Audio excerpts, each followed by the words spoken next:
اعوذ باللہ من الشیطان الرجیم، بسم اللہ الرحمن الرحیم۔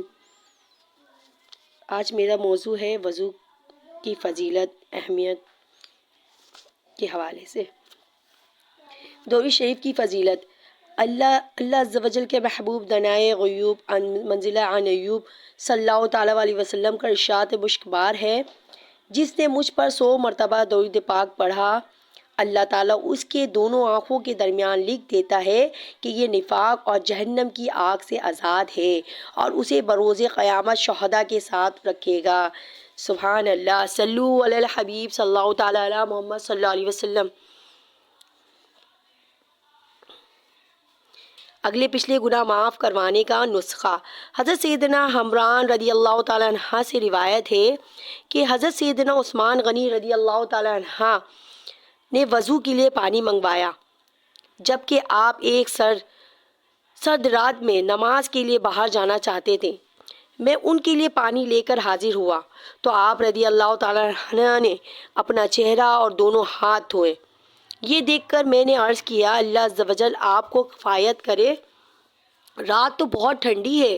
تو آپ رضی اللہ تعالیٰ عنہ نے فرمایا، میں نے نبی کریم صلی اللہ تعالیٰ علیہ وسلم کو فرماتے ہوئے سنا کہ جو بندہ کامل وضو کرتا ہے اس کے اگلے پچھلے گناہ معاف کر دیے جائیں گے۔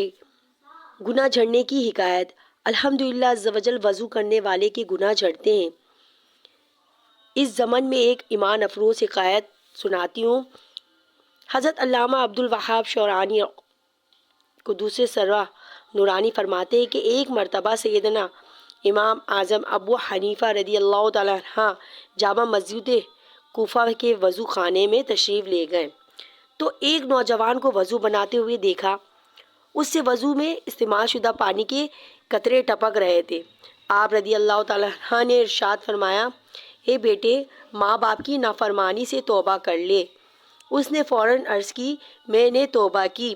ایک اور شخص کے وضو میں استعمال ہونے والے پانی کے قطرے ٹپکتے دیکھے۔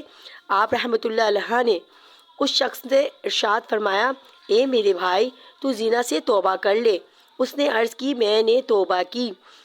ایک اور شخص کے وضو کے قطرات ٹپکتے دیکھے تو اس سے فرمایا، شراب نوشی اور گانے باجے سننے سے توبہ کر لے۔ اس نے عرض کی، میں نے توبہ کی۔ سیدنا امام اعظم ابو حنیفہ رضی اللہ تعالیٰ عنہ پر کشف کے باعث چونکہ لوگوں کے عیوب ظاہر ہو جاتے تھے، لہٰذا آپ رضی اللہ تعالیٰ عنہ نے بارگاہ خداوندی عز و جل میں اس کشف کے ختم ہو جانے کی دعا مانگی۔ اللہ عز و جل نے دعا قبول فرما لی، جس سے آپ رضی اللہ تعالیٰ عنہ کو وضو کرنے والوں کے گناہ جھڑتے نظر آنا بند ہو گئے۔ صلو علی الحبیب صلی اللہ تعالیٰ علی محمد صلی اللہ علیہ وسلم۔ قبر میں آگ بھڑک اٹھی۔ حضرت سیدنا عمر بن شرجیل رضی اللہ تعالیٰ عنہ سے روایت ہے کہ ایک شخص انتقال کر گیا جس کو لوگ متقی اور پرہیزگار سمجھتے تھے۔ جب اسے قبر میں دفن کیا گیا تو فرشتوں نے فرمایا، ہم تجھ کو اللہ عز و جل کے عذاب کے 100 کوڑے ماریں گے۔ اس نے پوچھا، کیوں مارو گے؟ میں تو تقوی پرہیزگار کو اختیار کیا ہوا تھا۔ تو فرشتوں نے فرمایا، چلو 50 کوڑے ہی مار دیں گے۔ اس پر وہ شخص برابر بحث کرتا رہا، یہاں تک کہ وہ فرشتے ایک کوڑے پر آ گئے اور انہوں نے عذاب الہی کا ایک کوڑا مارا، جس سے تمام قبر میں آگ بھڑک اٹھی۔ تو اس نے پوچھا کہ تم نے مجھے کوڑا کیوں مارا؟ فرشتوں نے جواب دیا، تو نے ایک دن جان بوجھ کر بے وضو نماز پڑھی تھی، اور ایک مرتبہ ایک مظلوم تیرے پاس فریاد لے کر آیا مگر تو نے اس کی مدد نہ کی۔ بے وضو نماز پڑھنا سخت جرات کی بات ہے۔ فقہائے کرام رحمۃ اللہ سلام یہاں تک فرماتے ہیں کہ بلا عذر جان بوجھ کر، جائز سمجھ کر، یعنی مذاق اڑاتے ہوئے بغیر وضو کے نماز پڑھنا کفر ہے۔ جنت کے 8 دروازے کھل جاتے ہیں۔ کلمہ شہادت بھی پڑھ لیجئے کہ حدیث پاک میں ہے، جس نے اچھی طرح وضو کیا اور کلمہ شہادت پڑھا اس کے لیے جنت کے 8 دروازے کھول دیے جاتے ہیں، جس سے چاہے اندر داخل ہو۔